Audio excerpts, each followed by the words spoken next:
Hello বন্ধুরা, world's of মৌতে সবাইকে স্বাগত। সকলকে শুভ রথযাত্রার অনেক অনেক শুভেচ্ছা ও অভিনন্দন। জগন্নাথ দেবের কৃপায় সকলের জীবন আনন্দে ভরে উঠুক। আজ যে ভিডিওটি তোমাদের সাথে শেয়ার করছি সেটা আমাদের বাড়ির গণেশ পুজো ও নারায়ণ পুজোর। প্রত্যেক বছর রথযাত্রার দিন আমার শ্বশুরবাড়িতে এই পুজো হয়। মালদা আসার পর থেকে সব রথযাত্রাতে নবদ্বীপ যেতে পারি না, তেমনই এবছরও যেতে পারিনি, তাই মনটা আজ বেশ ভারাক্রান্ত। এটা আগের বছর রথযাত্রার ভিডিও। আগের বছর নিজের নেগলেন্সির জন্যই ভিডিওটি শেয়ার করা হয়নি, তাই ভাবলাম এবছর তা শেয়ার করি।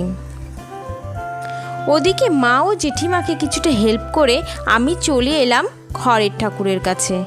এখানে আমার গোপু সোনাকে পঞ্চামৃত দিয়ে স্নান করিয়ে নিলাম। অনেকেই জিজ্ঞাসা করো পঞ্চামৃতর মধ্যে কি কি থাকে। পঞ্চামৃতর মধ্যে থাকে ঘি, মধু, দই, দুধ, শর্করা। এরপর গঙ্গা জল বা পরিষ্কার কোনো জল দিয়ে স্নান করিয়ে নিতে হবে।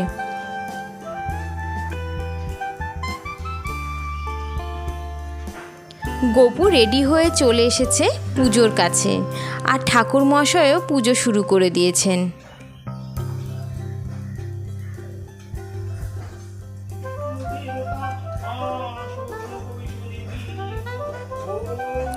গণেশ পুজোটা দোকানের জন্য করা হয়। নিচের ফ্লোরেই বাবার মুদিখানা দোকান। দোকানের ভিতরে জায়গা না থাকায় পুজোটা ওপরের ঘরেই হয়। দোকানটা রথের সময় উদ্বোধন করা হয়েছিল বলেই রথের সময়ই আমাদের দোকানের হালখাতা হয়।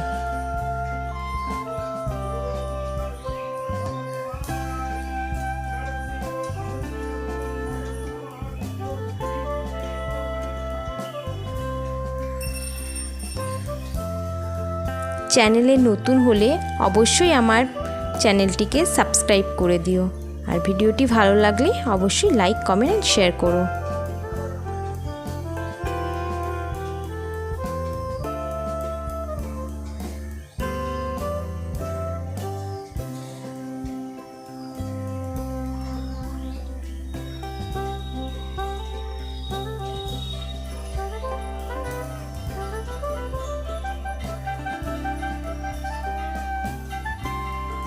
ব্রিজিতা কাসর বাজাতে ব্যস্ত।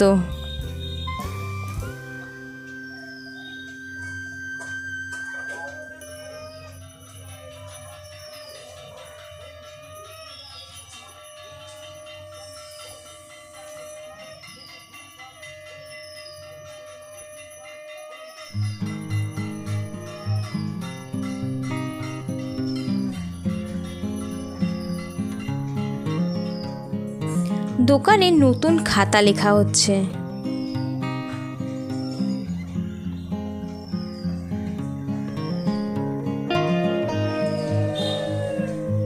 গণেশ পুজো শেষ। ঠাকুরকে এখন দোকানে নিয়ে যাওয়া হচ্ছে। সারা বছর ঠাকুর এখন দোকানেই থাকবে।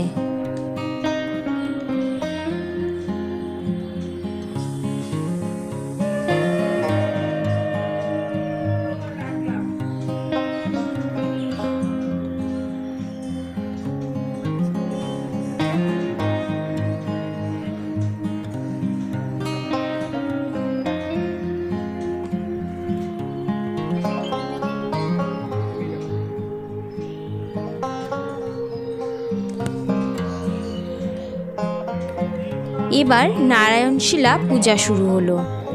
এটা ঠাকুর মশাইয়েরই শিলা, তবে আমাদের এই নারায়ণ পূজার রীতি বেশ পুরনো। প্রায় 66 বছর ধরে এই পুজো হয়। আমার ঠাকুমা শাশুড়ি এই পুজো শুরু করেন, এখন আমার শাশুড়ি মা এই পুজো করে। ভবিষ্যতে আমি যেন এই পুজো ধরে রাখতে পারি, নারায়ণের কাছে এটাই আমার প্রার্থনা। সবই তো তারই ইচ্ছা।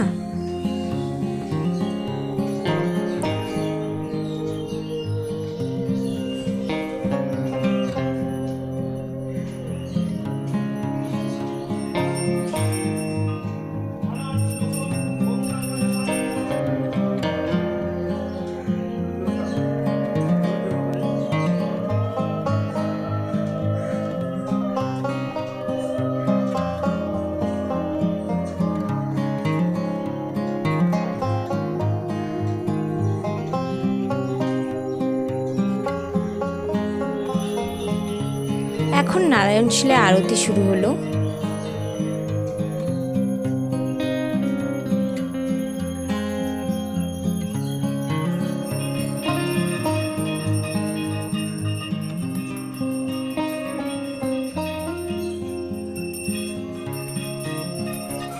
বাইরে শব্দ শুনে ছুটে গিয়ে দেখি ছোট্ট একটা রথ নিয়ে যাচ্ছে। ভিডিওটি আজ এখানেই শেষ করছি। দেখা হবে খুব শিগগির নতুন একটা ভিডিওতে। Thanks for watching.